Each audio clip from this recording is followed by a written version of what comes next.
हमारे पिता तो व्हाट्सएप पे, हम तो किसी स्तर पे उनसे बात नहीं कर सकते, क्योंकि मेरे पिताजी बहुत पिताजी किस्म के पिताजी हैं। मतलब यकीन मानिए इस तरह के पिताजी हैं। ये लाइव तो नहीं चल रहा? डरते हैं आप लाइव से? अरे मकान के कागज अभी भी उन्हीं के नाम पे हैं। तो डरते हैं का क्या मतलब भाई? मैं मारवाड़ी आदमी हूँ, बहुत सोच समझ के काम करता हूँ भाई। आप सोच रहे होंगे अभी कोट पहन के कि मैं सर्दी का इंतजार क्यों करूं, नया बनवाया तो पहन लिया। मतलब हम लोग वो लोग हैं। अरे इतने खतरनाक पिताजी हैं। क्लास में टीचर मुझे मैथमेटिक्स पढ़ा रहे थे, बोले खड़े हो जाओ, मैं खड़ा हो गया। आपको मालूम मैथमेटिक्स में उदाहरण दिए जाते हैं, मुझे आज तक समझ में नहीं आया। वो 3 बिंदु बना के चूंकि माना की, अब वो 3 बिंदु का क्या लेना देना मेरे कभी पल्ले नहीं पड़ा। तो मैथमेटिक्स में उदाहरण दे रहे थे कि खड़े हो जाओ, मैं खड़ा हो गया। What goes off my father, इसका हिंदी तर्जुमा आप खुद कर लीजिएगा। तो खड़ा हो गया तो बोले मैथमेटिक्स पढ़ा रहे थे सर, वो आप ही की उम्र के हैं सर जो आप इतने ध्यान से मुझे देख रहे हैं, मैं आपका सम्मान करता हूं, उन्हीं को याद करते हुए आपको देख के बोल रहा हूं। तो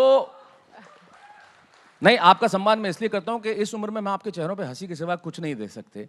तब मैं एक बहुत मेरी पंक्ति याद आती है कि छत नहीं रहती, दहलीज नहीं रहती, दीवार और दर नहीं रहता, घर में बुजुर्ग ना हो तो घर घर नहीं रहता। वाह वाह, बहुत खूब। तो खड़ा कर दिया हमारे पिताजी, मेरे को खड़ा कर दिया क्लास में टीचर ने, खड़ा हो जाओ, मैं खड़ा हो गया। बोले तुम्हारे पिताजी की पैंट की एक जेब में 100 रुपए हैं, दूसरी जेब में 150 रुपए, इसका क्या मतलब? मैंने कहा पैंट किसी और की है।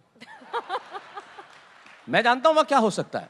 अरे बोले नहीं, गणित पढ़ा रहा हूं, पिताजी 100 इधर से देते हैं, 150 इधर से देते हैं, इसका क्या मतलब? मैंने कहा बाप किसी और का है, अठन्नी नहीं दे। अच्छा, वो बहुत सोच समझ के देते हैं, बहुत सोच समझ के। एक भिखारी आया उनके पास, बोला आपके पड़ोसी ने बहुत कुछ खिलाया, आप कुछ दीजिए। इन्होंने हाजमोला दी कि पचाता रहे, और क्या चाहिए। एक दर्जी के पास गए, वो दर्जी ने आत्महत्या कर ली। गए और बोले भाई सिलेगा कपड़े? बोले मेरा काम वही है। पैंट सिलेगा? कितने रुपए लेगा? बोले 300 रुपए। बोले बहुत ज्यादा है। निक्कर सिलेगा? बोले हाँ सिल दूंगा। कितने? बोले 75 रुपए। बोला ये ठीक है। अब वो नाप लेने लगा निक्कर का। बोले कितनी लंबी रखूं? बोले जमीन तक।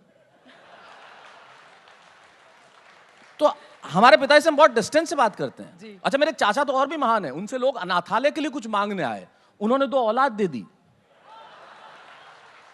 भाई स्टार्टअप कहीं से तो होना चाहिए, ये तो हमारा खानदानी स्टार्टअप है, तो उनसे बड़ा डिस्टेंस से बात करते हैं हम लोग।